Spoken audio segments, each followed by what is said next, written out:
আসসালামু আলাইকুম সবাইকে আপনার টিচিং একাডেমি থেকে স্বাগত। আজকে আমরা শিখব নবম দশম শ্রেণীর 3.3 অঙ্ক নং 31 এই অধ্যায়ের শেষ অঙ্ক।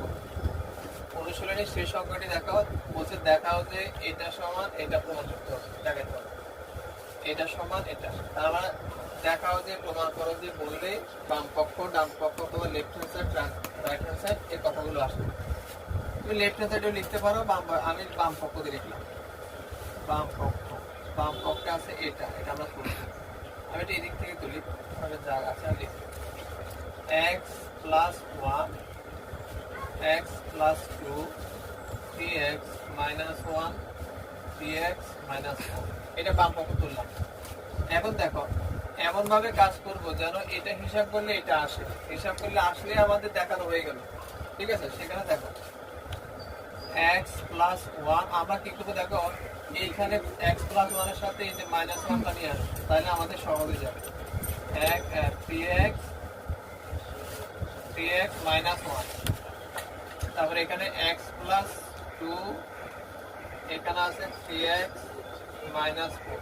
আমি জোরের সাথে জোর নিয়েছি, এই জোরের সাথে বিজোড় নিয়েছি। দেখো এখন কোন অবস্থা আছে, x কে x দ্বারা গুণ করলে এখানে 3x কে 1 দ্বারা গুণ করলে 3x স্কয়ার, ঠিক আছে, মাইনাস x কে 1 দ্বারা গুণ করলে x, এই 1 কে 3x দ্বারা গুণ করলে প্লাস 3x, ঠিক আছে, প্লাস মাইনাসে মাইনাস 1 কে 1।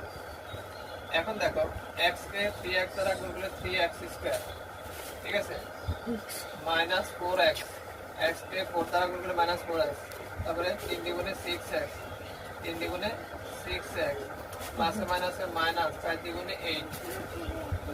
এখন দেখো 3x স্কয়ার, এখানে 3টা থেকে 2 বাদ দিলে প্লাস 2টা x মাইনাস 1।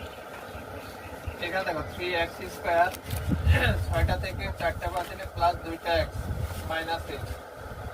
এইটাই আছে ডান পক্ষে। দেখো সুতরাং বাম পক্ষ সমান ডান পক্ষ দেখাইতে বলছে, দেখানো হলো। আমাকে আর বলা লাগবে? বুঝছো? ওকে, ঠিক আছে, করে ফেলো।